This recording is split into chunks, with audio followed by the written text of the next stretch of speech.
வணக்கம் மக்களே. அப்படியே போயிட்டு இருக்கும்போது ஒரு நாட்டு வாய்க்காலில் வந்து சார் மடை போட்டு மீன் பிடிச்சிக்கிட்டு இருந்தாங்க. அதுக்கு மண் மூட்டையெல்லாம் அடுக்கி வச்சுட்டு இருந்தாங்க. சரி என்னன்னு போய் பார்ப்போன்ட்டு பார்த்தா அந்த இடத்துக்கு போகிறதே ரொம்ப காடாக இருந்துச்சு, புல். சரி இதை போய் பார்ப்போம், கிட்ட என்ன சொல்கிறாங்கன்னு பார்ப்போம், மீன் பிடிச்சாங்களா என்னன்னு பார்ப்போம். அப்படியே ரோட்லேருந்து அப்படியே இறங்கி அந்த இடத்துக்கு போகிற வழி இருக்குது. அந்த இடத்துக்கு போவோம். இந்த இடம்லாம் ஒரே சகதி தண்ணியாக இருக்குது. இங்கிட்டலாம் வந்ததில்லை. பார்ப்போம். வழியாக இங்கேருந்து இறங்கி வந்தாச்சு.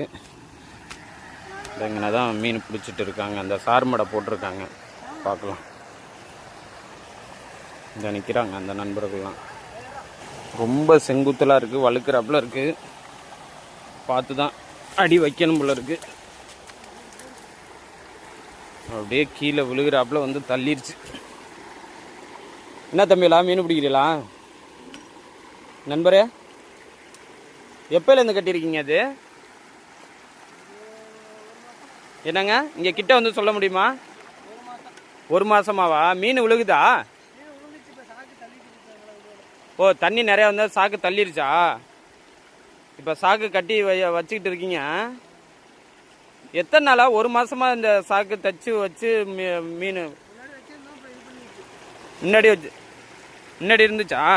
இல்லை நிற்கலாம்ல? Okay okay okay. இப்போ மீன் விழுவுறத எதுவும் பார்க்க முடியுமா? மீன் விழுவுறத நிறையா வந்தால் தான் விழுவுமா? அந்த கிட்ட போய் எடுக்கலாமா?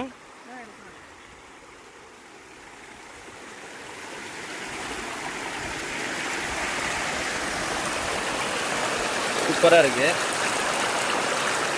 இதில் வந்து மீன் அப்படியே இந்த தண்ணியோடு வந்து அங்கே வந்துருச்சுன்னா இந்த வலையில் கம்பில் வந்து மாட்டிக்கும். அது கீழே மீனெல்லாம் எப்படி கீழே போயிருமா, மேலே கிடக்குமா? ஓ, நேராக இதில் விழுந்து அப்படியே அங்கே வலைக்குள்ளே போயிருமா? நீங்கள் வந்து வலையை மட்டும் செக் பண்ணுவீங்க. Okay okay okay. தண்ணி நிறையா வரும்போது இந்த ஃபோர்ஸாக இந்த இதில் இந்த கட்டாப்பில் வந்து அப்படியே மீன் போகும்போது அங்கே போய் நேராக வலையில் வந்து அது மாட்டிடுங்க. சூப்பராக இருக்குது. இது அந்த காலத்து ஐடியா. எவ்வளோ வருஷமாக இது மாதிரி பண்ணிகிட்டு இருக்கீங்க?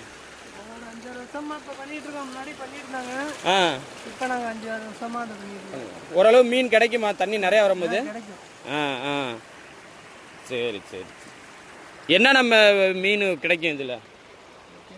கெண்டை குஞ்சு, மீன், அதான் கிடைக்கும். எல்லா மீனுமே கிடைக்கும். நிறையா வந்துச்சுன்னா கொஞ்சம் நிறையா விழுவும்.